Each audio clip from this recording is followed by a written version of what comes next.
یہ فطرت کی باتیں آپ کے ذہن میں، اس پر مزید 2-3 موضوعات کو لے کر تھوڑی سی گفتگو کو ادامہ دینا چاہیے تھا تاکہ بات واضح ہو جائے، لیکن ابھی نہیں ہو سکتا، ممکن نہیں۔ اب اس کے بعد یہ حدیث رسول نے فرمایا کہ تمام انسان فطرت کے عین مطابق توحید پرست پیدا۔ جب یہ 2 باتیں آپ کی ذہن میں آ جائیں گی کہ پروردگار عالم نے فرمایا کہ دین حنیف جو محمد لے کر آیا ہے، یہ دین اور اس کے احکام وہی ہے جو فطرت انسان کے عین مطابق ہے۔ رسول تشریف لے کر آئے، فرمایا یہ تمام انسان جو دنیا میں ہوتے ہیں، اگر مجوسی نہ ہو، یہودی نہ ہو، مسیحی نہ ہو، ہاں جی، تو وہ اسلامی فطرت کے عین مطابق ہے۔ اگر دنیا میں لا الہ الا اللہ محمد رسول اللہ کرنے والے فطرت اسلام، اپنی فطرت اور حکم دین کے حوالے سے اگر اس کا مزاج برابر ہے، آگے چلتے ہیں کہ رسول نے فرمایا نماز پڑھو، سب آ گئے نماز پڑھنے کے لیے۔ رسول نے فرمایا روزہ رکھو، تو سب روزہ رکھو۔ رسول نے فرمایا حج لاؤ، سب اپنے عمل کو لے کر، قبیلہ سب لے کر کہاں پہنچے؟ پہنچے الوداع میں۔ کتنے پہنچے؟ آپ کو تو معلوم دیتا کچھ آپ کے علاوہ کچھ کو پتہ ہے وہاں کی، آپ کو تو پتہ ہے 1,20,000 مجمع تھا رسول کے ساتھ، اور یہ حج کا حکم ہوا، نکاح کا حکم ہوا، نکاح کرنا شروع، جو بھی حکم احکام الہی سے جو حکم ہے کہا لقولوا لا الہ الا اللہ، پڑھو رسول محمد رسول اللہ نے کہا رسول اللہ، اور اس کے ساتھ یہ احکام جاری ہے۔ لیکن حکم محمد رسول اللہ سے پہلے رسول نے اور جو کہا تھا، ابھی رسول نے اعلان نہیں کیا کہ پڑھو محمد رسول اللہ، فرما رہا ہے کہ میں اللہ کی طرف سے نبی بن کر آیا ہوں اور توحید کا پیغام کر آیا ہوں، ان کی پرست چھوڑ دو، اللہ کی پرستش کرو۔ یہ پہلی مجلس کے بعد رسول نے ایک اعلان کیا، فرمایا ھذا عہدی و وصیتی و نذری، یاد رکھو یہ 3 تم میں کسی نے میری عہد کا اعلان نہیں کیا ہے، صرف یہ ایک لڑکا ہوتا کھڑا ہو رہا ہے، یاد رکھنا یہ میرا ہے، میرا خلیفہ ہے اور یہ میرا دین ہے۔ یہ تو اس دن سے ہو رہا ہے، اس سے جہاں علی ملے رسول نے سب بتایا ہے کہ یہ میرا ہے، یہ میرا جانی ہے، یہ میرا اپنی جگہ تمام احکام کو قبول کیا، ایک فکر کے مطابق ہے، لیکن قدیر کو فرمایا تو مولا ہوں مولا، جس کا مولا اس کا یہی مولا ہے، قبول کرنے کے لیے کیوں کر رہے تھے مسلمان؟ یہ فطرت کے مطابق نہیں تھا، لوگ قبول کر رہے تھے، کوئی رسول سے ڈر علی سے کہہ رہا بخیر یا علی، کوئی اللہ کے عذاب کی خوف سے حارث نازل ہوا، خود بھی کہیں آپ نازل نہ ہو، کہہ رہا تھا علی ہاتھ ملا آپ مولا۔ کتنے ایسے لوگ بہت کم لوگ تھے جو اس حکم فطرت سمجھ کر قبول ہوئے تھے، بہت سارے جو کے پاس آئے اور کہنے یہ حکم پروردگار کی وجہ سے ہے، آپ نے سے حکم نہ کیا، شک کر گئے یا نہیں؟ احکامات ایک قبول کرنے احکام اسلامی قبول کرنے اور اس پر عمل کرنے میں وہ فرق میں آپ کو حدیث میں بیان کر رہا ہوں، وہ میرے مقدمات کا خلاصہ ہے، تمام اس کے ہم روز کر جائیں گے۔ وہ کیا ہے؟ میرے آپ جتنے موقع فرمانے حدیث آپ کی سنی حدیث، میری گفتگو تھوڑے سے مختلف ہے، میرے آپ کے چھٹے مولا کیا فرماتے ہیں؟ فرماتے ہیں شیعتنا قد خلقوا من فاضل طینۃ، ہمارے شیعہ جس مٹی سے ہم محمد و آل محمد خلق ہوئے، اس کی بچی ہوئی مٹی سے ہمارے شیعہ پیدا کیے گئے۔ یہ ذمہ داری کی بات ہے، بہت بڑی ذمہ داری کی بات ہے۔ حدیث کے ادامے میں وضاحت مختصر ابھی جلدی گزرنے کے لیے، حدیث کے ادامے میں کچھ باتیں ہیں، اس میں مولا فرماتے ہیں پروردگار عالم نے ہماری طینت کو خلق کرنے کے بعد پہلے اس طینت سے لا الہ الا اللہ کا اقرار لیا، اس کے بعد وحدانیت کا اقرار لینے کے بعد ہمیں اس مٹی سے پیدا کیا۔ جیسے ہی ہمیں خلق فرمایا تو ہم نے کہا محمد رسول اللہ علی ولی اللہ۔ یہ وہ مخلوق ہے کہ جس کو محمد رسول اللہ کہنے کے لیے، علی ولی اللہ کہنے کے لیے اللہ کی طرف سے حکم آنے کی ضرورت نہیں ہوتی۔ لیکن مولا فرماتے ہیں لیکن جب ہمارے شیعوں کو خلق کیا جا رہا تھا، وہاں پہ صرف لا الہ الا اللہ کے حکم پر اکتفا نہیں کیا، حکم ہوا کہ 3 کلمات کا اقرار کرو۔ ہم نے، ہمارے شیعوں نے، اس طینت نے، اس مٹی نے خدا کی وحدانیت کا بھی اقرار کیا، رسول کی رسالت کا اقرار کیا، علی کی ولایت کا بھی اقرار کیا۔ اس کے بعد اس مٹی سے پروردگار نے ہمارے شیعوں کو خلق فرمایا۔ اب آ گئی بات ذمہ داری کی کہ کائنات میں ابھی کوئی چیز نہیں بنی ہے، صرف محمد و آل محمد کا اور ان کی طینت بنی ہے، لیکن اس کے بعد اگر کائنات میں کوئی شے وجود میں آئی ہے وہ طینت شیعیان و عاشقان محمد و آل محمد ہے۔ یہ آپ کی طینت ہے۔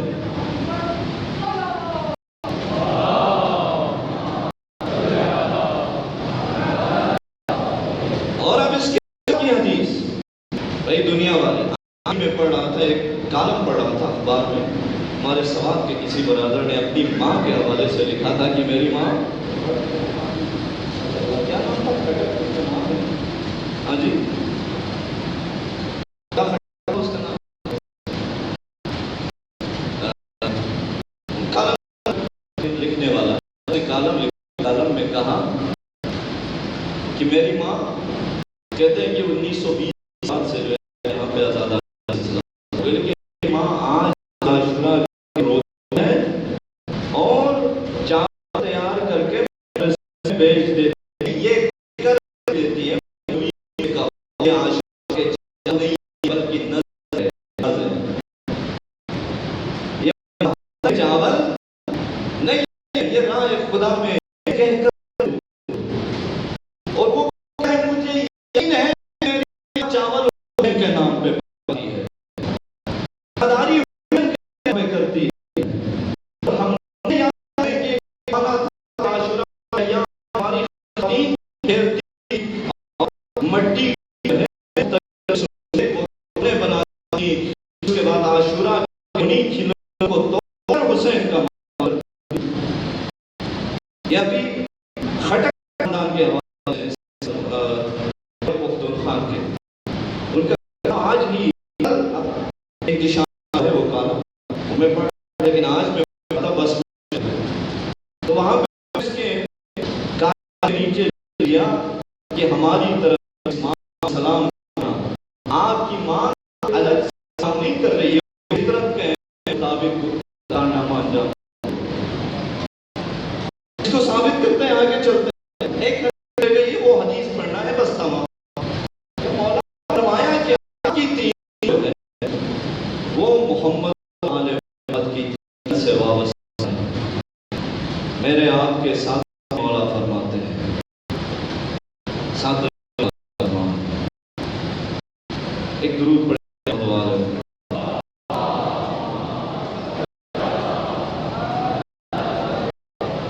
ان اللہ تعالی خلق الانبیاء بالنبوۃ،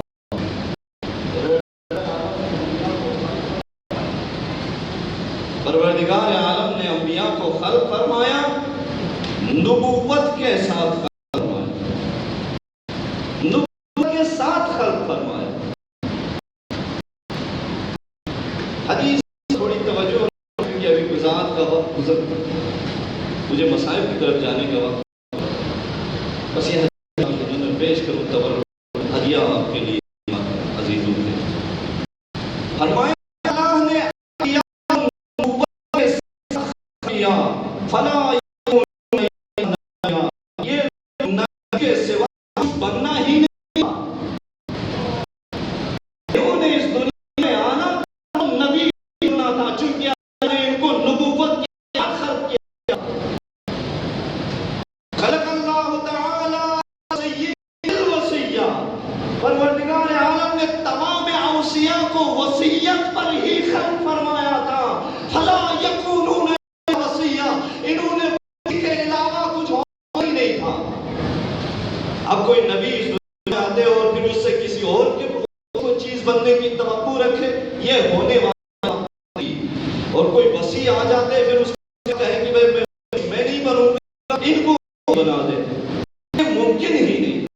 اس لیے ہر نے اپنا وصی مشخص کیا اور ہر نے اپنی عمل کیا، چونکہ پروردگار نے محمد کو نبوت کے ساتھ بنا ہے، تو یہ نبی اور رسول کے علاوہ کچھ نہیں ہو سکتا۔ اور علی کو وصیت کے ساتھ بنایا ہے، تو یہ وصی رسول کے ساتھ علاوہ کچھ نہیں ہو سکتا۔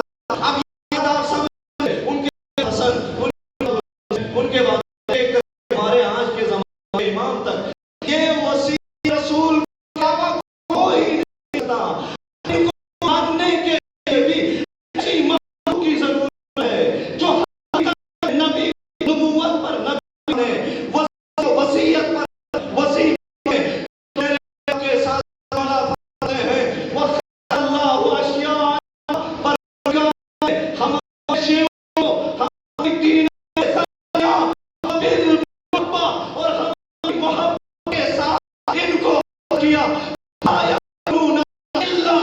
یہ ہمارے دوست، ہمارے چاہنے والے اور ہمارے شیعہ کے علاوہ کچھ ہو نہیں سکتا۔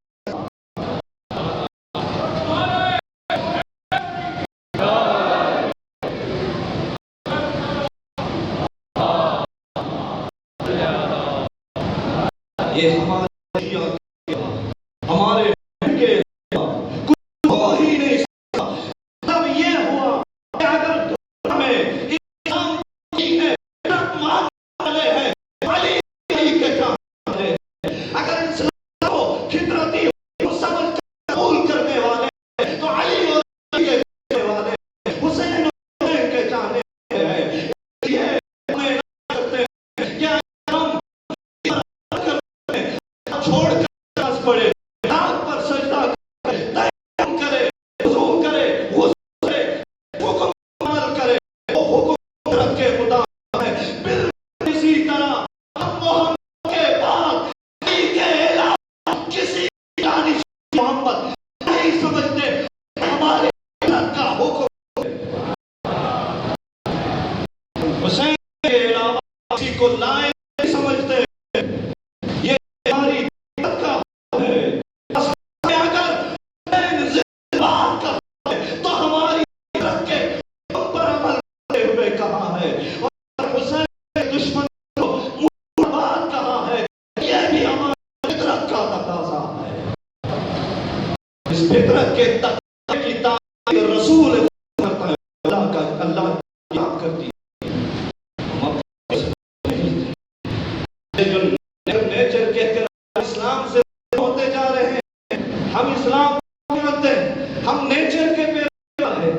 اگر تم نیچر کے اور اسلام دونوں سے جاہل ہو، اگر نیچر سمجھ جاؤ اسلام سمجھ جاؤ گے، اگر اسلام سمجھ جاؤ تو نیچر سمجھ جاؤ گے۔ معلوم ہوا کہ جو نیچر کے نام پہ اسلام دور ہونے والے ہیں، یہ نیچر سے بھی جاہل ہے اور اسلام سے بھی جاہل۔ آج اگر کہتے ہیں کہ طبیعت کے خلاف ہے زنی طبیعت کے خلاف ہے، طبیعت کے خلاف ہے، طبیعت یعنی نیچر. ہم ان کو کہیں کہ یہ جو نیچر تمہیں سکھائی گئی ہے وہ اللہ کی طرف سے آئی نیچر نہیں ہے, یہ مغرب کی بنائی ہوئی نیچر ہے. جس عمل کرو گے تو تمہیں اسلام خراب نظر آئے گا, رہنما اسلام بھی خراب نظر آئے گا, ادائی بھی خراب نظر آئے گی. لیکن اللہ کی بنائی ہوئی صلاحیتوں کے ذریعے خدا کی تخلیق کا خط اور نظر پر رجوع کرو تو تم کہو گے ہمارے کہتے ہیں ہمارے. یہ آزادی تقاضا ہے فطرت کے مطابق. ہم روتے ہیں تو فطرت کے مطابق روتے ہیں, کرتے ہیں تو تقاضا ہے کرتے ہیں. گریے ہمارے وجود کے اندر آنے والی آواز ہے. یہ تم کیسے خاموش رہ سکتے ہو اس ظلم پر کہ جس ظلم کی اور مثال نہ ایسی طرف توجہ نہیں کرتے. ہمارے ضمیر کی توجہ نہیں اور ہمارے ضمیر کی لبے گھروں سے بچوں کا خدا حافظ, خدا حافظ, کھانے کا خدا حافظ, مال و دولت کا خدا حافظ. یہ کس نے سکھایا ہے؟ یا حسین نے تو سکھایا ہے کہ اگر نام بچانا ہو پھر کی آواز تمہارے وجود کے اندر بلند ہو جائے, ساری چیزوں کو پاسے چھوڑ دینا اور اس پھر کی آواز پر لبے ہوئے سے نکلنا. یہ پیغام ہے, یہ پیغام اسلام ہے.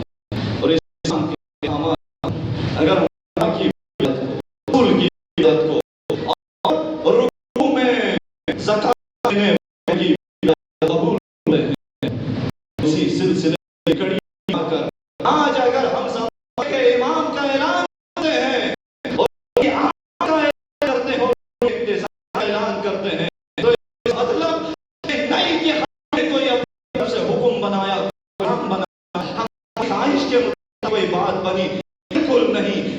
یہ فطرت پروردگار اور خود اسلام کے مطابق ہے. ہم اسی سرپرستی میں رہیں اور اس دن کے کسی اور سرپرستی کو بھی قبول کریں گے. اگر اس والے کا انتظار ہے تو میرے تو حکم اسلام کبھی کبھار فطرت بھول جاتے ہیں نا اور نیچر سے تھوڑا ادھر ادھر جائے تو وجوہات وجہ سے آتا ہے.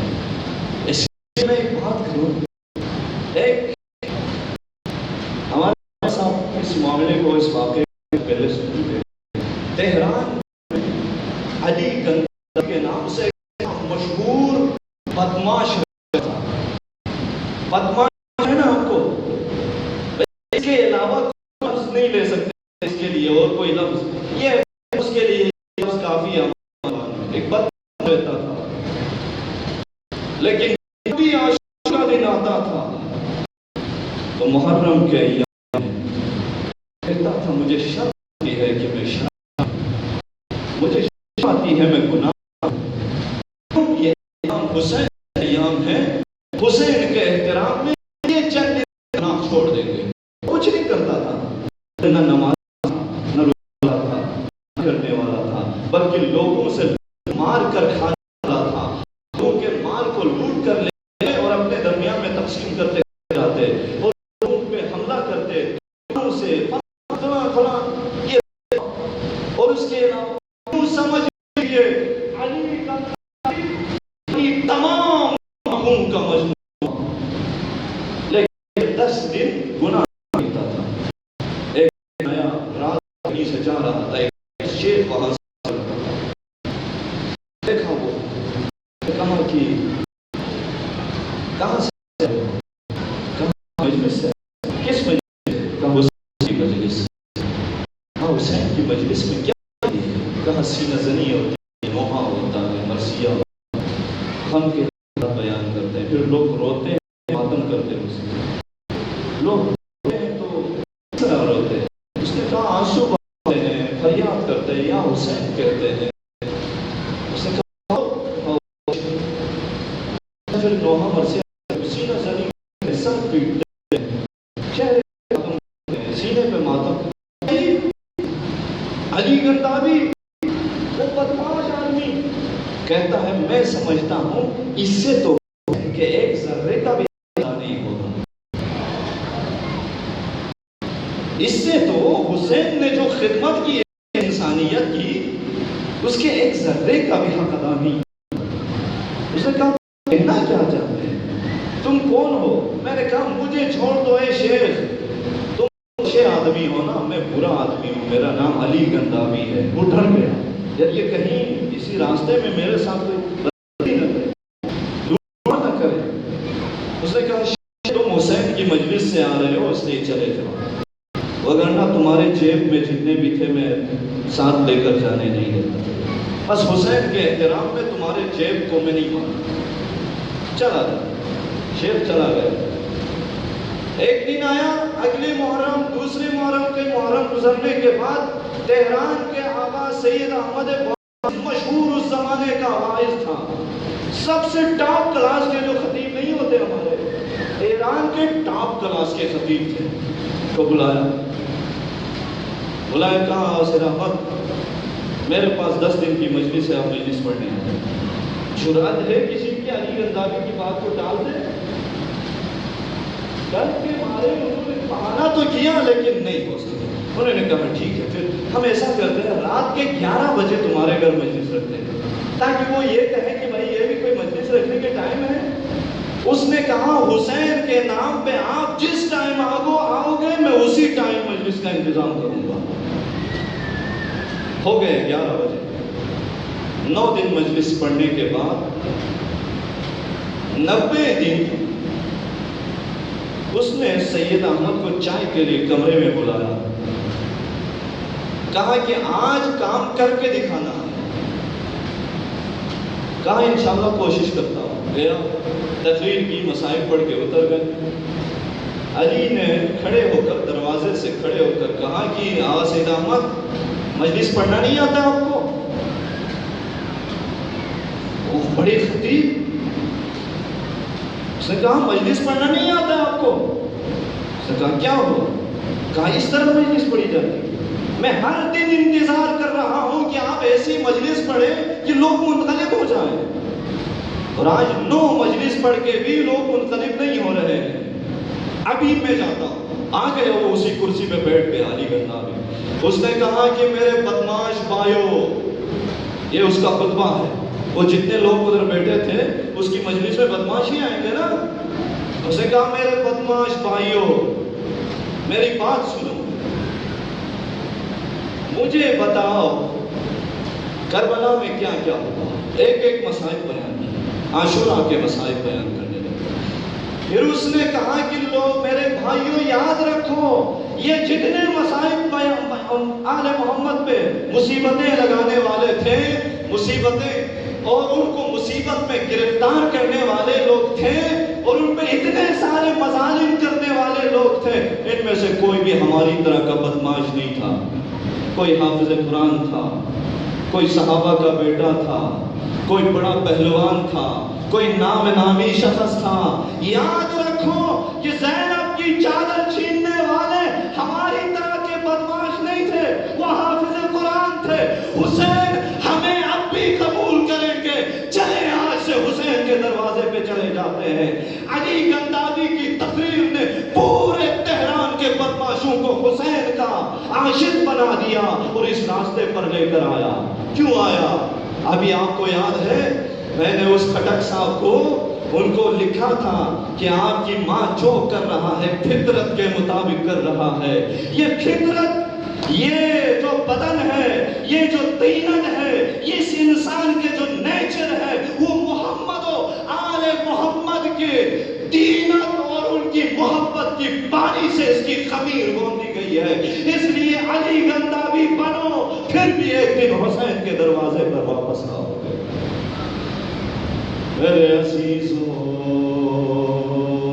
غم کے ایام ہے، رونے کے ایام ہے،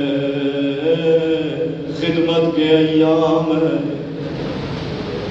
یہ فطرت کا تقاضا ہے، بات انسان کے ذہن میں چلی جائے تو دل سے خون کے قطرے آنسوؤں کی شکل میں نکل رہا ہے۔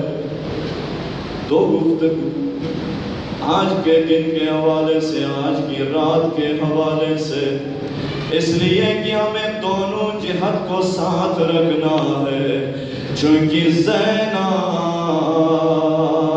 ہر قدم پہ حسین کے بے دفن بدن کے غم میں ہے، اور اس طرح حسین ہر قدم پہ زینب کی بے چادری کے غم میں ہے۔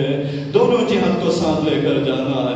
کاروان کوفے میں ہے اور کربلا والوں کا بدن بے دفن ہے۔ میں نہیں کہوں گا بے غسل و کفن ہے، نہیں کہوں گا، اس لیے کہ شہداء کا بدن آج بھی بے غسل و کفن ہے۔ شہداء بے دفن ہے، ان کے لیے نہ کفن کی ضرورت تھی، نہ غسل کی ضرورت تھی۔ شہید تھے، شہید کو نہ غسل کی ضرورت ہوتی ہے، نہ کفن کی ضرورت ہوتی ہے۔ اگر امام وقت کے ساتھ حمایت کرتے ہوئے شہید ہو گئے ہو تو پھر مجھے آپ بتانے کی اجازت دیں، جب امام وقت خود شہید ہو گیا ہو، بے دفن لاشوں کی یاد ہے، آل محمد کو لے جائیں۔ آپ سن چکے ہیں 11 کے مسائل، آج 12ویں دن کے مسائل۔ آل محمد کو کوفے میں لایا، کوفے میں آئے۔ کوفے میں آنے کے بعد کچھ دیر کے لیے دروازہ کوفہ پہ روکا گیا کارواں۔ کہا کوفے کے بازاروں کی تزئین ہو رہی ہے، کچھ دیر کے لیے انتظار کر۔ حکم ہوا ایک مرتبہ آئے کاروان کو بازار میں وارد کریں، کوفے کے بازار میں۔ آئے جب کاروان کے ورود کا حکم ہوا، سید سجاد اپنے سر کو جھکائے، پھپھی کی جانب توجہ کرتی ہے، فرماتے ہیں میری پھپھی جان، اب منظر بہت ہی نازک ہے، پھپھی جان دعا کرنا سجاد کی جان بچ جائے۔ زینب نے کہا بیٹا کیوں اتنے پریشان ہو؟ کہنے لگے پھپھی جان، کوفے کے لوگ آل محمد کا تماشا دیکھنے جمع ہو گئے۔ کارواں وارد ہوگا، کسی نے کہیں سے کہا کہ کیا تم زینب ہو؟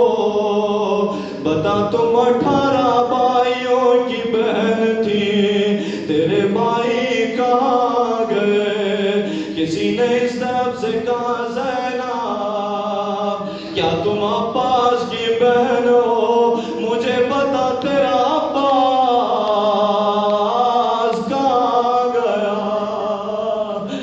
کوئی تانا دے رہے، کوئی کسی طریقے سے نیشت زبان زینب کبریٰ کی جانب روانہ کر رہی ہے۔ کوفے والیاں ایک مرتبہ جناب ام کلثوم نے دیکھا کہ کوفے کے لوگ رو رہے ہیں، بی بی نے فرمایا اے مکارو کیوں رو رہے ہو؟ میرے بھائیوں کو تم نے شہید کیا، میرے بھانجوں کو تم نے شہید کیا، میرے بھتیجوں کو تم نے شہید دیا. آج ہماری غربت پہ رو رہے ہو، کیوں رو رہے ہو؟ یہ خطبہ تمام ہونا تھا، جناب زینب کبریٰ نے خطبہ شروع کیا. اے کوفے والو، تم انسانی ڈھانچے میں بنے ہوئے انسان نما حیوانات ہیں. تم کیا سمجھو حسین کون ہے؟ تم کیا سمجھو آل محمد کون ہے؟ آج رو رہے ہیں، کس لیے رو رہے ہیں؟ کیا تمہیں معلوم نہیں ہے میں رسول کی نواسی زینب ہوں؟ کیا تمہیں معلوم نہیں ہے میں زہرا کی لاڈلی زینب ہوں؟ واویلا، خطبہ زینب جاری ہے. لوگوں میں شور و غل ہونے لگا، لوگوں میں شور و غل ہونے لگا. ایک مرتبہ ایک ایلچی، ایک پیام پہنچانے والا آیا ابن زیاد کے پاس. اے ابن زیاد، کوفے کے لوگوں میں انقلاب آ رہا ہے، لوگ ہماری طرف سے نکل کر حسین کی جانب جا رہے ہیں. ابن زیاد نے کہا کیوں ایسا ہوا؟ کہا اس لیے کہ زینب نے خطبہ شروع کیا ہے. کہا جا زینب کا خطبہ بند کرا دو. کہا اب علی کی بیٹی ہے، جس طرح علی کی شمشیر کوئی نہیں روک سکی، زینب کی زبان بھی کوئی نہیں روک سکے گا. ابن زیاد نے جلدی سے میٹنگ بلائے. آپس میں گفتگو کی مشورت کے بعد ایک شخص نے کہا ابن زیاد، میرے پاس ایک خیال ہے، اس کے مطابق زینب کا خطبہ رک جائے گا. کہا بتا کیا کیا جائے؟ ارے آل محمد پہ، شہداء پہ ایک اور ظلم کا منظر آنے لگا ہے. رونے والوں کہنے لگا جا شہیدوں کے سروں کو نیزوں پہ بلند کر کے زینب کے سامنے لے جا. زینب کا خطبہ رک جائے گا. ہائے حسین کا سر، اس کے بعد اکبر کا سر، عباس کا سر، یکے بعد دیگر زینب کی آنکھوں کے سامنے جب لایا گیا، زینب کی توجہ خطبے سے ہٹ گئی. بھائی کے سر کی طرف دیکھنے لگی نیزے پر، کہنے لگی السلام علیکہ یا ابا عبداللہ. اے ابا عبداللہ، زینب کا سلام ہو گیا. 3 دن سے زینب آپ کا انتظار کر رہی تھی. یا ہلالا، اے تاریخ اول کے ہلال، لم استتم کمالا، کب تمہیں مکمل ہوتے ہوئے دیکھ پاؤں گی؟ اے میرے بھائی، آپ کی مبارک داڑھیوں پہ کسی تنور کے آثار نظر آ رہے ہیں. حسین، مجھے بتا کس کے گھر مہمان تھے میرے بھائی؟ جب شہیدوں کا سر کوفے کے بازار میں لایا گیا، ایک جوان تھا جس نے دیکھا کہ ایک نیزے پہ حبیب ابن مظاہر کا سر ہے. حبیب کا بیٹا تھا. جلدی سے پیسے نکالے، اس نیزہ بردار کو دیا اور کہا اے نیزہ بردار، کیا ممکن ہے میرے بابا حبیب کا سر میرے حوالے کرے؟ اس نے کہا یہ ممکن نہیں ہے. پیسے بھی دیے. پھر شاید اس نے کہا راستے میں آ جا اور مجھ سے چھین کر لے جا. سید سجاد منظر دیکھ رہا تھا. ارے یہ سروں کا قافلہ تھوڑا آگے گیا.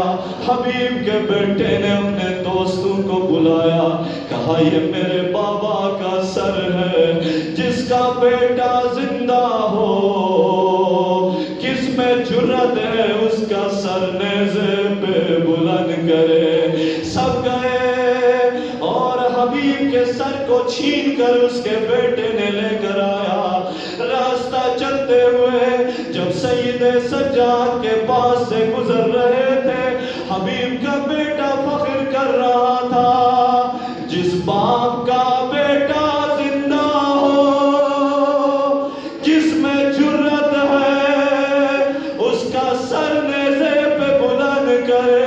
سید سجاد رونے لگے، بابا جان مجھے معاف کرنا، میں تیرا بیٹا زندہ ہوں مگر تیرا سر نو کیسے نہ۔ رات کا وقت ہے، سید سجاد نے زینب کبریٰ سے کہا، پھوپھی جان مجھے اجازت دیجئے میں کربلا کو ہو کر آؤں۔ بیٹا کیوں کربلا جا رہے ہو؟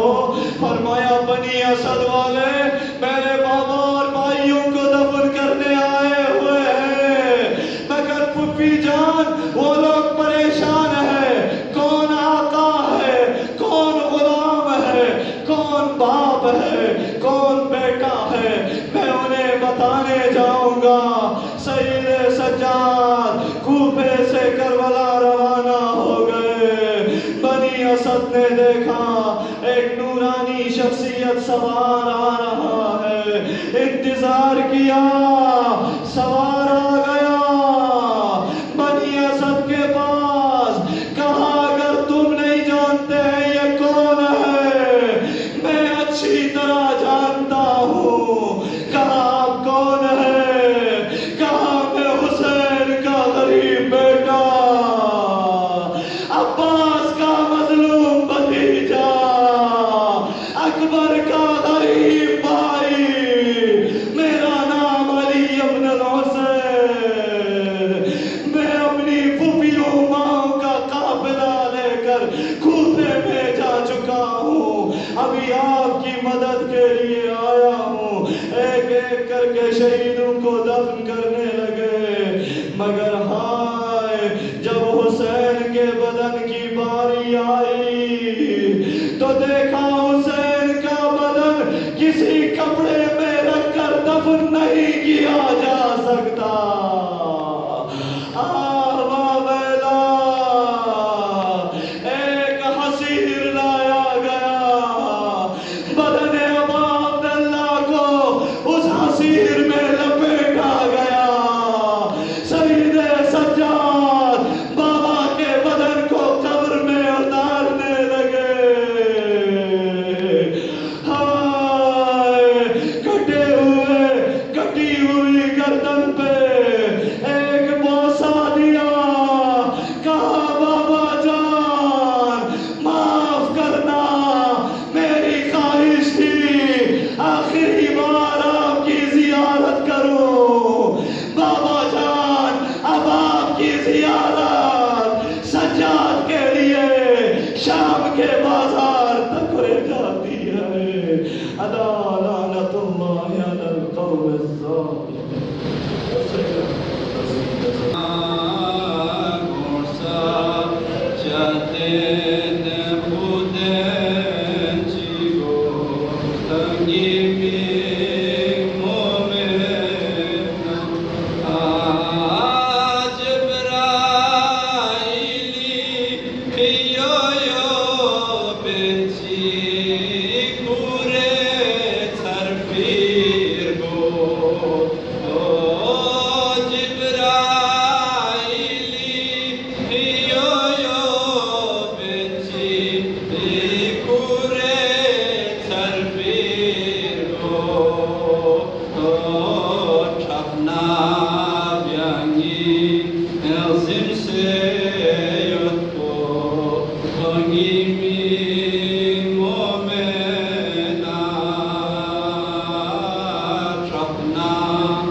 Give me